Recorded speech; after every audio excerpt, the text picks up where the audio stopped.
की टीकाएं अमृतचंद्र आचार्य देव द्वारा, जयसेन आचार्य द्वारा, जयचंद जी छाबड़ा द्वारा ऐसी प्राप्त होती हैं। तो जयचंद जी और अमृतचंद्र आचार्य के पाठांतर में कुछ मतभेद प्राप्त होता है। उसको भी हम ऐसा नहीं कहेंगे कि जयचंद जी ने जयसेन आचार्य ने अपने मन से जोड़ दी। वह भी ऐसा है कि उनके पास जो प्रति प्राप्त हुई उसमें उनके हिसाब से ये गाथाएं अधिक थीं, तो उसके हिसाब से वह पाठांतर भी हम देखते हैं। तो हमने पहले देखा कि समयसार की जीव अजीव अधिकार जो पहला है उसमें 1 से 68वीं गाथा तक गिनी गई हैं, उसमें पूर्व रंग की 38 गाथाएं अलग हैं।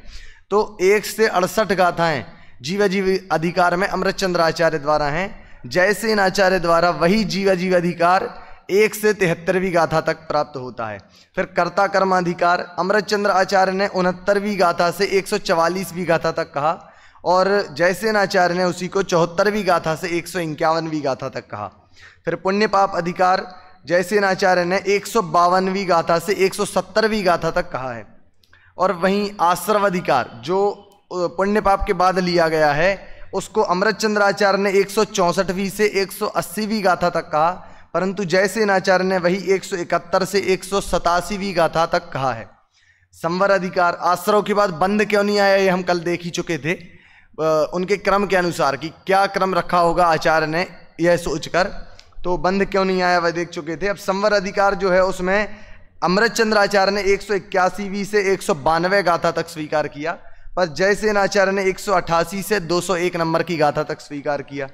वहीं निर्जरा अधिकार 193 से 236 तक अमृतचंद्र आचार्य ने स्वीकार किया और जयसेन आचार्य ने उसी को 202 से 251वीं गाथा तक स्वीकार किया।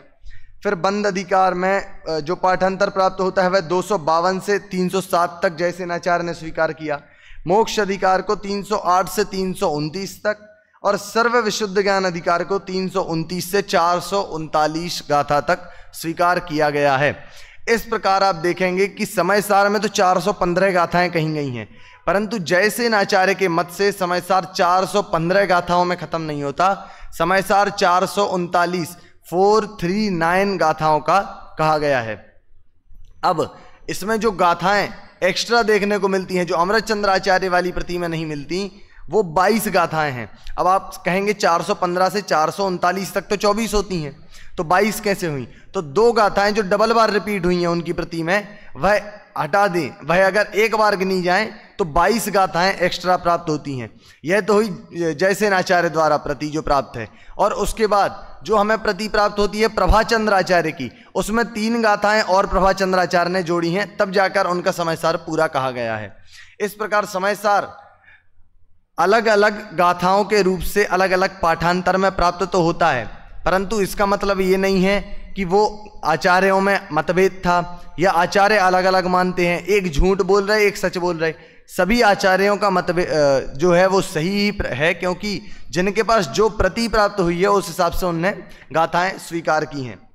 अब हम आगे बढ़ते हैं। तो आज से जो विषय प्रारंभ होने वाला है वह है जयचंद जी छाबड़ा द्वारा कृत मंगलाचरण। जो समयसार की वचनिका लिखते हुए जयचंद जी छाबड़ा ने 6 छंदों का मंगलाचरण लिखा है। अति सुंदर और पूरी विषय वस्तु को बतलाता हुआ कहा जाए तो वह मंगलाचरण है। उस मंगलाचरण के जब विद्वान अर्थ निकालते हैं तो इतने अर्थ निकाले जा सकते हैं कि एक प्रवचन में नहीं, वो 3-4 प्रवचनों में भी अर्थ समाप्त ना हो, इतने प्रकार के अर्थ इनके मात्र जयचंद जी छाबड़ा के मंगलाचरण के निकाल लिए जा सकते हैं। इतना अच्छा इनका मंगलाचरण लिखा गया है। उस मंगलाचरण का आज हम अर्थ देखने वाले हैं। तो मंगलाचरण का अर्थ देखने से पहले हम यह देख लेते हैं कि मंगल क्यों किया जाता है, मंगलाचरण क्यों किया जाता है, उसका मतलब, उसका अर्थ क्या है। ऐसे ही तो नहीं है कि हम फालतू में ही मंगलाचरण लिखे जा रहे हों। आज जयचंद जी का मन हुआ कि 6 छंद और बढ़ा देते हैं तो और प्रसिद्धि बढ़ जाएगी, तो उन्होंने 6 और जोड़ दिए, इस हिसाब से लिखा है। या फिर मंगलाचरण का सही में कोई अर्थ है, उससे सही में कोई मतलब निकलता है, इसलिए लिखा है। तो इसके लिए न्याय दीपिका में, धवला में और तिलोय पंडिती में ये दिया गया है कि मंगलाचरण से प्रयोजन क्या है। उसमें 3 जो मुख्य बातें आती हैं जो इसमें भी हैं, नास्तिकता का परिहार, शिष्टाचार का परिपालन और निर्विघ्न समाप्ति। तो इसमें वह चीज़ें कैसे घटित होती हैं। अब देखिए, नास्तिकता का परिहार करना है मतलब जो झूठी झूठी मान्यताएं चली आ रही हैं उनका निषेध करना है।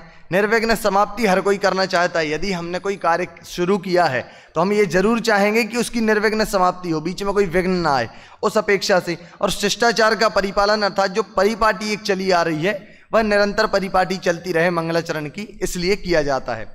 अब जो कोई कहे, सीधा प्रश्न यह है कि निर्विघ्न समाप्ति, नास्तिकता परिहार, इतनी मेहनत करते हो, ये क्यों कर रहे हो? बिना मंगलाचरण के कर दो, मात्र इतना बतला दो कि मैं समयसार की वचनिका लिखता हूं और चालू कर दो। किसने कहा था ये 6 छंद आप लिखो और फिर उसमें बताओ कि ऐसा मंगलाचरण किया जाता है और उसमें ये फायदा है? ऐसा किसने कहा था? तो इसके लिए पंडित आचार्य कल पंडित दौलत टोडरमल जी ने मोक्ष मार्ग प्रकाशक में इस वस्तु का उत्तर दिया, भैया मोह मंदता के लिए लिख रहे हैं। अगर मोह मंदता नहीं होगी तो इतने बड़े बड़े जो इतने विशुद्ध इतने शास्त्र लिखे जा रहे हैं जिनमें आत्मा की बात लिख रहे हैं, वो कैसे संपूर्ण हो सकेंगे? अगर ऐसे सही कार्य करने हैं जिनमें आत्मा की चर्चा है तो मोह की मंदता के साथ ही किए जा सकते हैं। तो मोह मंदता के लिए भी मंगलाचरण किया जाता है। निर्विघ्न समाप्ति की इच्छा इसलिए कर रहे क्योंकि वो मोह को मंद करे, ज़्यादा टेंशन नहीं रखे मन में। मोह मंदता कितनी जरूरी चीज़ है ये आप देखिए। जैसे कोई व्यक्ति मंदिर में बैठा हो, पूजन तो बहुत जोरों शोरों से कर रहा हो, 8 द्रव्य चढ़ा रहा हो, 8 पूजन कर चुका हो, 11 बज गए हो, पर उसका टारगेट अभी पूरा नहीं हुआ, 10 पूजनें करेगा और 2 करनी बाकी हैं, सब कर रहा है वो, परंतु अंदर में विचार ये चल रहा है, भैया घर में लड़ाई हो गई थी, वो थोड़ी लड़ाई सुलझानी रह गई है।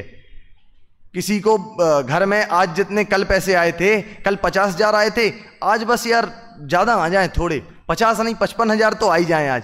मन में क्या चल रहा है? घर की टेंशन चल रही है, दुकान की टेंशन चल रही है, अपने अधूरे छूटे हुए कामों को पूरे करने की इच्छाएं निरंतर दौड़ रही हैं। बाहर में क्या कर रहा है? द्रव्य चढ़ा रहा है। अब कौन उसे देखकर कहेगा कि ये पूजन नहीं कर रहा है? वह व्यक्ति क्या वास्तविक में पूजन कर रहा है? नहीं कर रहा है। क्यों? क्योंकि अंदर में मोह जो है, अंदर में राग द्वेष की इच्छाएं निरंतर दौड़ती जा रही हैं, कहीं वो रुकने को तैयार नहीं है।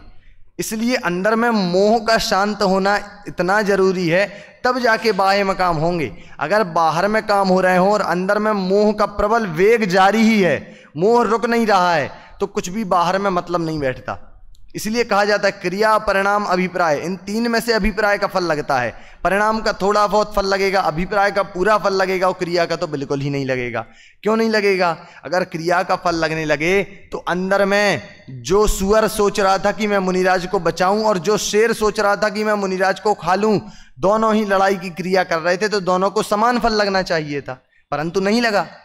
क्यों नहीं लगा? क्योंकि एक का अभिप्राय, एक के परिणाम अलग थे। उसी प्रकार जब हमारा अभिप्राय ये हो जाएगा कि भगवान के गुणों में अनुराग, तब जाके पूजन होगी। उसी प्रकार जब शास्त्र में ये अभिप्राय मोह मंद हो जाएगा, तब जाके तो आत्मा दिखेगी जो कुंद कुंदाचार्य दिखाना चाहते हैं। वरना 415 गाथाएं तो ये हमने कितनी बार पढ़ ली होंगी, और अगर इस रूप में नहीं पढ़ी होंगी तो समव शरण में जाके तीर्थंकर की दिव्यध्वनि तो सुन ही ली है, उससे बड़ी तो कोई वस्तु नहीं है। तो जब दिव्यध्वनि सुन के भी अगर सच्ची समझ नहीं आई तो वो क्यों नहीं आए? क्योंकि समव शरण में बैठे बैठे भी यही सोचते रहे कि इनको पहला तीर्थंकर बना दिया और हमें 24वां बना दिया।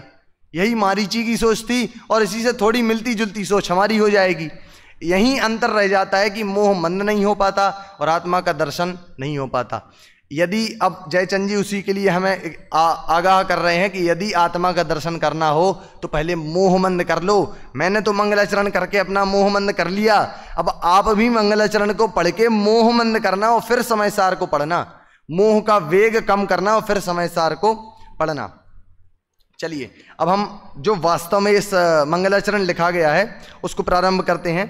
एक एक छंद करके पढ़ेंगे और उसका अर्थ देखते जाएंगे। सबसे पहले जो छंद है उसका पाठ करते हैं।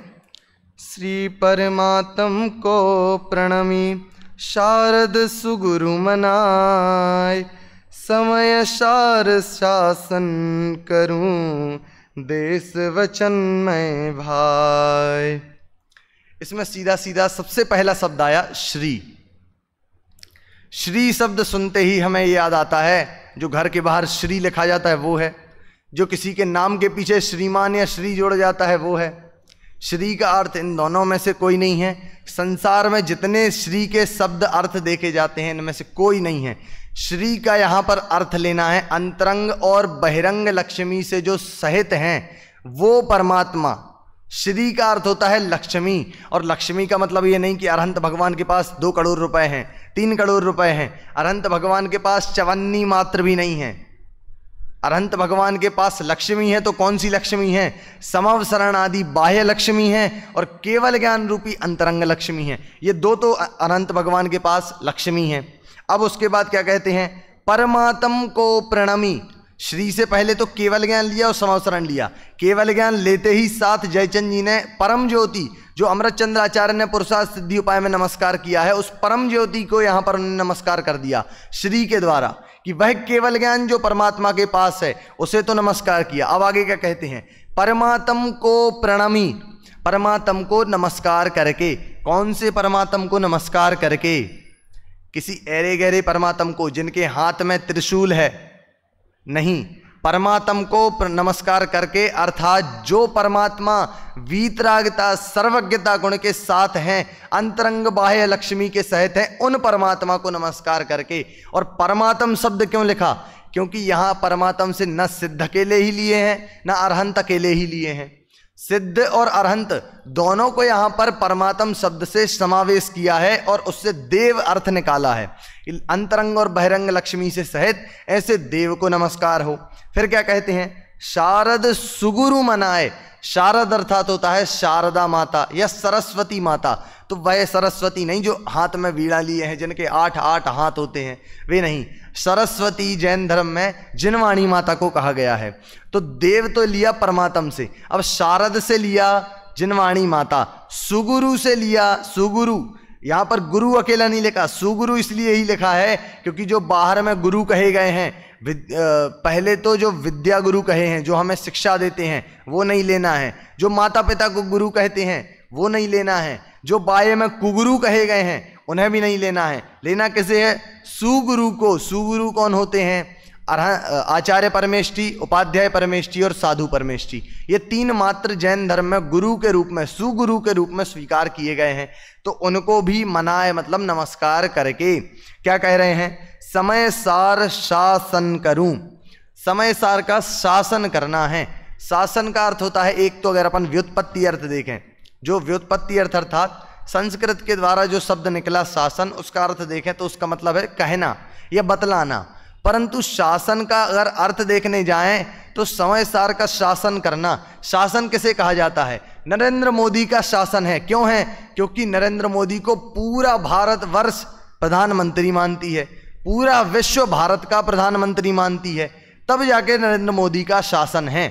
शासन अर्थात जब सब उस चीज को माने तब जाके वो शासन कहलाता है। उसी प्रकार समय सार का शासन करना है। समय सार को सब माने। उस समय सार, जो समय सार, देखिए पहले तो अगर अपन समय सार का अर्थ यदि ग्रंथ मात्र लें, जो कुंद आचार्य ने 415 गाथाओं में लिखा, वो ग्रंथ लें, तो उस समय सार को जयचंद जी छाबड़ा सबको बतला रहे हैं, इसलिए वो शासन लिखा है।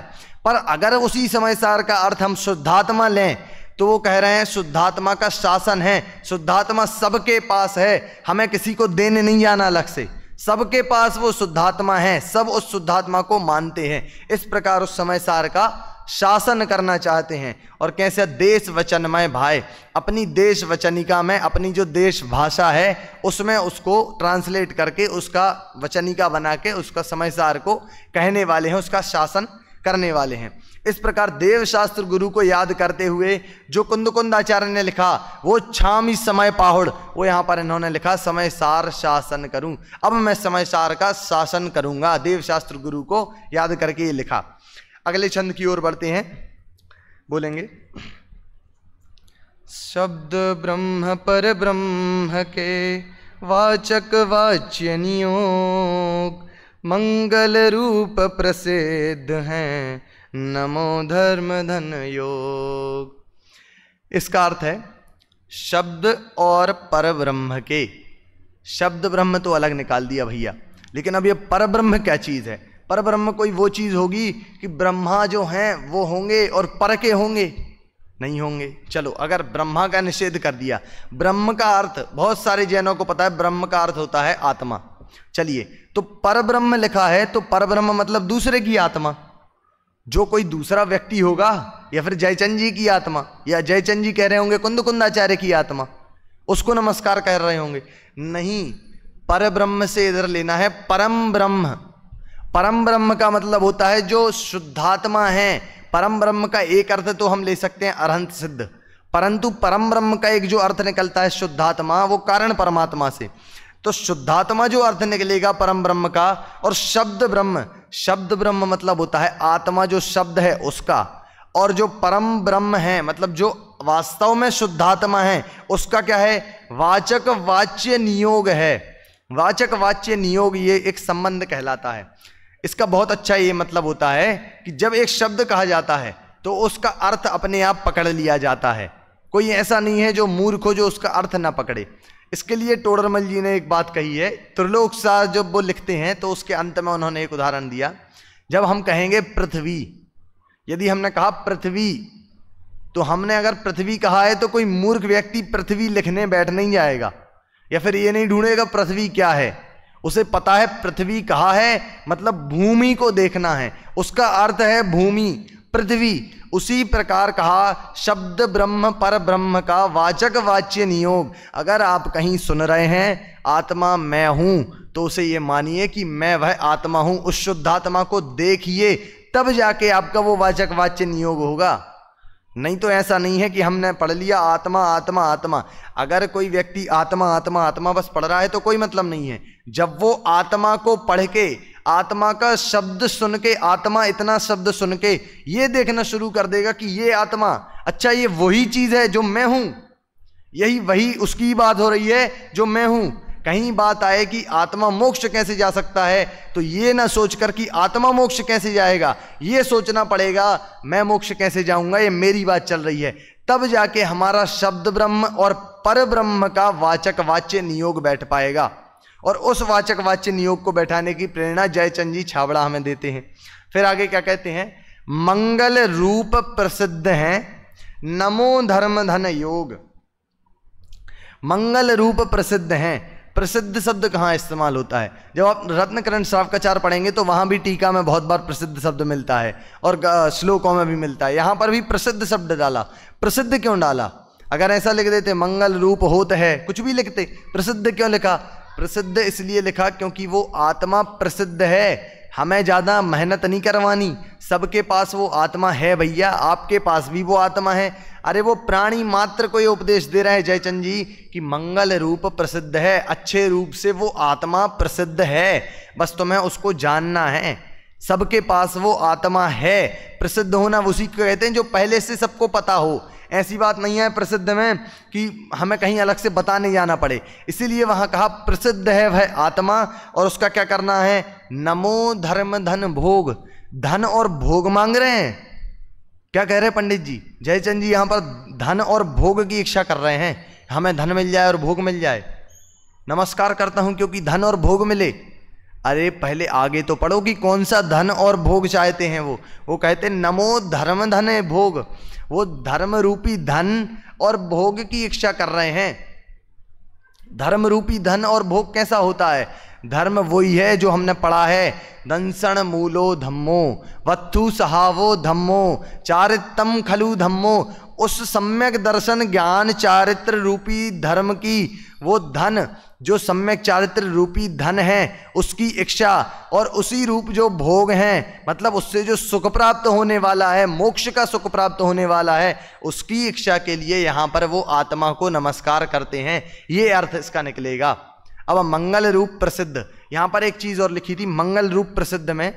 आप एक चीज़ देखिए, हम जो चीज़ लिखते हैं उसे हम बहुत खोल खोल कर बताते हैं। मैंने ये लिख दिया, हम 2 लाइनें भी अगर लिख दें कहीं पर तो हम ये सोचते हैं कि मैंने कोई बड़ा काम कर दिया। अगर कहीं पर शास्त्र में गलती से कुछ गलत मात्रा लगी थी, हमने उसे सही कर दिया, हम सबको बताते हैं देखो तुम्हें पता चला ये गलत था, मैंने इसे सही कर दिया। अब जयचंद जी का देखिए, उनने पूरी देश वचनिका लिख दी, पर उनने ये लिखा मंगल रूप प्रसिद्ध हैं। अब उस प्रसिद्ध शब्द से वो ये बता रहे हैं कि वो पहले से ही प्रसिद्ध है, इसलिए तुम ये मत मानना कि ये किसी जयचंद नाम के पंडित ने लिखा है। वो पहले से ही प्रसिद्ध है। मेरा तो बस काम इतना है कि मुझे उसको ट्रांसलेट करना है। कुंद कुंदाचार्य का काम इतना था कि जो उनने अनुभव किया तो वो तुम्हें अनुभव कराने के लिए लिख रहे हैं, पर उसमें किसी का कर्तृत्व पोषण नहीं करना चाहिए। इस प्रकार का अकर्तृत्व भी अपना मंगल रूप प्रसिद्ध इस वाक्य से जयचंद जी बतला देते हैं। अब आगे बढ़ते हैं तीसरे छंद की ओर। नय नय लहई सार शुभवार, पय पय दहई मार दुखकार, लय लय गहई पार भवधार, जय जय समय सार अविकार। देखिए यहां पर बहुत चीजों का नय नय कर दिया, लय लय कर दिया, पय पय कर दिया और जय जय कर दिया। अब ये समझना है किसका नय नय किया, किसका जय जय किया और किसे जला दिया, क्या किया। सबसे पहली पंक्ति है नय नय लहई सार शुभवार। नय नय लहई, लहई मतलब प्राप्त करता है। किसे प्राप्त करता है? नय नय लहई। नय से, कौन से नय से? समय सार में कौन से नय की मुख्यता है? शुद्ध नय की मुख्यता है। तो शुद्ध नय से जो सार को प्राप्त करता है, कौन से सार को प्राप्त करने की बात है? जो दही से मक्खन निकल रहा उसे प्राप्त करने की बात है? नहीं भैया, सार अर्थात जो समय का सार है, जो शुद्धात्मा है, जो छहों द्रव्यों में सार ऐसा शुद्धात्मा है, उस शुद्धात्मा को प्राप्त कर लिया है। और कब प्राप्त किया है? शुभ वार में प्राप्त किया है। शुभ वार कौन सा होता है? जो ज्योतिष काड़ा चक्रम में आते हैं कुछ 2-3 वार, ये शुभ होते हैं। सोमवार, मंगलवार, कौन सा वार शुभ है? अरे शुभ वार तो वही शुभ वार कहलाएगा जब व्यक्ति ने आत्मा का ध्यान किया, सम्यक दर्शन हुआ, उसके लिए वो शुभ वार हो गया। उसके अलावा जीवन में कोई शुभ समय नहीं होता। जब आप सम्यक दर्शन प्राप्त करें वो आपके लिए शुभ समय है। तो उस शुभ समय में जिसने क्या प्राप्त कर लिया? शुद्ध नय वाले आत्मा को प्राप्त कर लिया है। उसने क्या कर दिया है? आत्मा कहां से यहां पर लिया? शब्द ब्रह्म, ब्रह्म की बात चल रही है। वो ब्रह्म मतलब होता है आत्मा। तो उस ब्रह्म शब्द से लिया है जिसने आत्मा को प्राप्त किया। फिर क्या किया? पय पय दहई मार दुखकार। पय पय दहई, पय पय मतलब जिसने उसको, दहई मतलब अग्नि में भस्म कर दिया है, जिसने जला के रख दिया है। किसको? दुखकार मार, जो ऐसा दुख देने वाला मार है। मार किसे कहते हैं? मार कहते हैं काम को। काम मतलब जो इच्छा होती है, जो काम बाण हम जो पूजन में कहते हैं, काम बाण विध्वंसनाएं, उस काम को कहते हैं मार। ऐसे ही यही प्रयोग आपको प्रमेय रत्नमाला में भी मिलेगा, मार वीर मदच्छिदे। वहां पर भी मार का अर्थ काम लिया गया है। इसीलिए कहा कि जो उसने उस काम को जला दिया है। फिर क्या किया? लय लय गहई पार भवधार। उसने इस क्या किया है? भवधार, संसार रूपी गहरे समुद्र से वो पार हो जाता है। कौन पार हो जाता है? जो काम को जलाकर आत्मा को देखता है। और फिर क्या करता है? जय जय समय सार अविकार। और फिर समय सार की जय हो। कौन से समय सार की जय हो? इस समय सार की तो हो ही हो, लेकिन उस समय सार की भी जय हो जिसको देख करके संसार सागर पार होने वाला है। अब देखिए इसमें एक जो बात है देखने लायक कि यहां पर काम ही क्यों लिया, मार ही क्यों लिया? कोई और दूसरा पाप ले लेते। वह इसलिए लिया है क्योंकि काम जो होता है उसे बहुत कहा गया है, बहुत बड़ा। अनिर्वार रुद्रैक, महावीराष्टक में कहा अनिर्वार रुद्रैक त्रिभुवन जईस काम सुभटा। ऐसा काम जो त्रिभुवन में जीतना मुश्किल है। क्यों? अरे हिंदुओं में भी देखते हैं, वो विश्वामित्र आदि गुरु थे, उनकी तपस्या काम से ही तो भंग की गई। ऐसा जो दुर्वार है, जो जीतना कठिन है, जो दुख को देने वाला है, ऐसे काम को आपने जीत लिया है, उस काम को दूर कर दिया है, यह बतलाने के लिए काम लिया। दूसरा अर्थ, ब्रह्म शब्द ले रहे हैं ऊपर से, तो ब्रह्म से ब्रह्मचर्य निकलता है कि आत्मा में चरना, और ब्रह्मचर्य का अपोजिट बैठता है, वो काम बैठता है, इसलिए यहां पर काम लिया। और एक जगह आप पढ़ने जाएंगे तो संस्कृत में मार शब्द का अर्थ अनिष्ट भी होता है। तो अनिष्ट से यहां पर आप कषाय, पाप, संसार में रुलाने वाली जो जो चीजें हैं आप सभी को ले सकते हैं। उससे पता चलता है कि यहां पर मार शब्द लिया है। तो भैया सब तो समझ में आया, पर ये लास्ट में जय जय समय सार अविकार क्यों ले लिया? समय सार की जय बोलना जरूरी था, ना बोलते तो चल जाता। अरे ये पंक्तियां पढ़ के तो वो पंक्तियां याद आ जानी चाहिए, हो हार जगत के वैरी की क्यों नहीं आनंद बड़े सबका, काम को पूरे जगत का वैरी कहा गया है, और जिनने आत्मा को जान के उस काम को जला दिया है, तो फिर तो ऐसी समय सार का मतलब जिस शुद्धात्मा ने ऐसा काम किया है उसकी तो जय बोलनी ही पड़ेगी ना भैया। जय कब बोलेंगे? जब सब उस चीज से राजी हों, तो सभी उस शुद्धात्मा से राजी होंगे। क्यों? क्योंकि उस शुद्धात्मा के कारण ही तो हम उस काम को जला पाए हैं। यह बात आती है। चलिए एक छंद और देखते हैं, फिर रहने देते हैं। अगला है शब्द अर्थ अरु ज्ञान समय त्रय आगम गाए, मत सिद्धांत रुकाल भेद त्रय नाम बताए। इन्हीं आदि शुभ अर्थ समय वच के सुनी हो बहु, अर्थ समय में जीव नाम है सार सुनहु सहु। इसमें ज़्यादा बड़ा नहीं है, ये बहुत सिंपल अर्थ है पर थोड़ा समझने लायक है। शब्द अर्थ अरु ज्ञान, शब्द अर्थ ज्ञान, इन तीन रूप से समय के भेद बनते हैं। समय मतलब जो अभी हम समय पढ़ रहे हैं उसके तीन रूप से भेद बनते हैं, शब्द अर्थ और ज्ञान। ये तो आगम में कहे गए हैं। फिर क्या कहा? मत सिद्धांत रुकाल भेद त्रय नाम बताए। ये भेद, तीन भेद बताए हैं। किसके भेद? भेद नहीं बताए हैं, ये तीन पर्यायवाची बताए हैं समय शब्द के ही। समय के ये भी अर्थ होते हैं, मत, सिद्धांत और काल, ये भी समय के ही अर्थ हैं।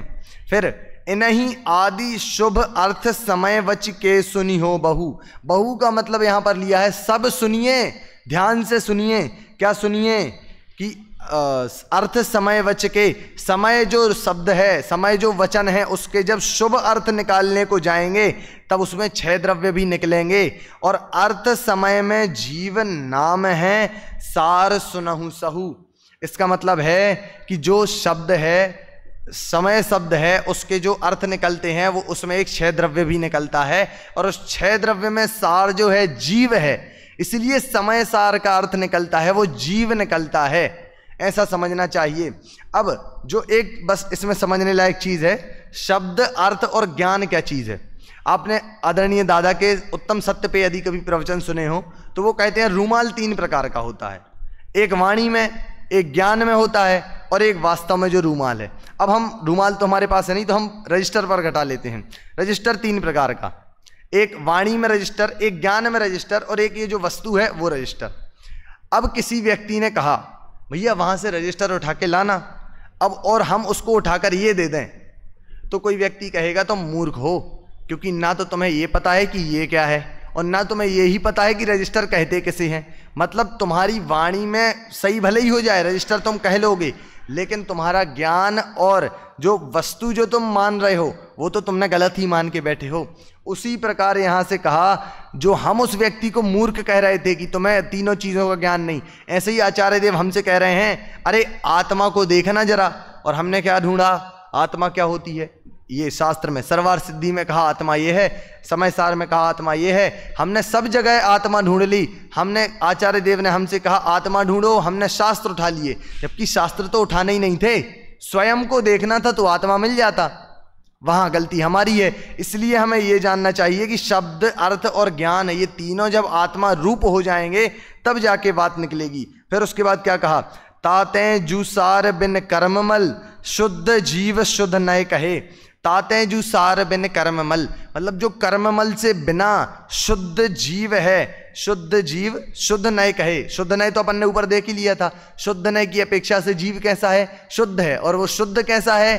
कर्ममल से रहित है। और इस ग्रंथ माही कथनी सबय समय सार बुद्धजन कहे। मतलब उन जीवों में भी जो समय का सार, मतलब 6 द्रव्यों में सार जो जीव लिए थे, उन जीवों में भी सार कौन है?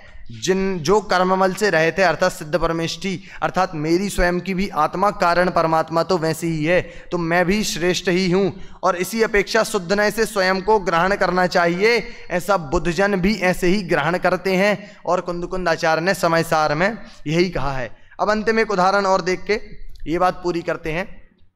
देखिए, शुद्ध नय कहता है आत्मा कर्ममल से रहित है, तो कर्ममल से रहित होने के लिए एक बहुत अच्छा उदाहरण देखते हैं। हमने किसी व्यक्ति से पूछा कल तुम जेल से आ गए? हमने उससे पूछा कल तुम जेल से आ गए? तो वो सीधा हम उससे कहें हाँ या ना में उत्तर दो। अब वो कहेगा भैया हम जेल गए ही नहीं, तो जेल से आएंगे कैसे? हाँ बोलेंगे तो फिर कल जेल गए थे, और अगर ना बोलेंगे तो तुम अभी भी जेल में ही हो। इसी प्रकार अगर ये आत्मा से प्रश्न हो रहा है, कर्मों से आत्मा मुक्त हो गया, अगर हाँ बोला तो कर्मों में बंधा हुआ था, और नहीं बोला तो अभी भी बंधा हुआ है। इसलिए शुद्ध ने कहता है कि ये प्रश्न ही संभावित नहीं होता कि आत्मा और कर्म का संबंध है, आत्मा कर्म से बंधता है। शुद्ध ने कहता है आत्मा तो अनादि से कर्ममल से रहित है, अनंत काल तक रहने वाला है और वर्तमान में भी है। ये शुद्ध ने आत्मा को कहता है और ऐसा आत्मा को ग्रहण करना है। अब अगर ये कोई पढ़ के स्वच्छंदी हो जाए तो ये पढ़ के तो ये याद कीजिए कि अगर गधा मिश्री खाने से मर जाए तो सज्जन मिश्री खाना नहीं छोड़ेंगे। उसी प्रकार यदि इतने लोगों का शुद्ध नय से आत्मा को देखने पर भला हो, इतने लोग मोक्ष गए हैं भेद विज्ञान से, और अगर कुछ उस चीज को लेकर स्वच्छंदी होकर नरक जाएं तो उसमें कोई घाटा नहीं है, क्योंकि इतने सारे तो मोक्ष जा रहे, इतने सारों का तो भला हो रहा, उनकी ही योग्यता नहीं थी जो वो नरक चले गए। इस प्रकार जानना चाहिए। और जयचंद जी ने, आचार्य अमरचंद्र, कुंद आचार्य, जयसेनाचार्य, सभी ने ये प्रेरणा दी है कि वो शुद्ध नय की जो आत्मा है, जो कर्ममल से पूर्णतः रहित है, जो शब्द अर्थ और ज्ञान में एक ही बैठेगी, उस अपनी आत्मा को जान लो तो तुम्हारा काम हो जाएगा। भवतार से तिर जाओगे, काम का जलन कर दोगे, काम को नाश कर दोगे, कषायों को नाश कर दोगे, अन्यथा तो संसार की परिपाटी निरंतर जारी ही है। तो हम भी उस शुद्ध नय की आत्मा को समझें, जाने और अपनी आत्मा में लीन हो। इसी मंगल भावना के साथ ओम नमः सिद्धेभ्य।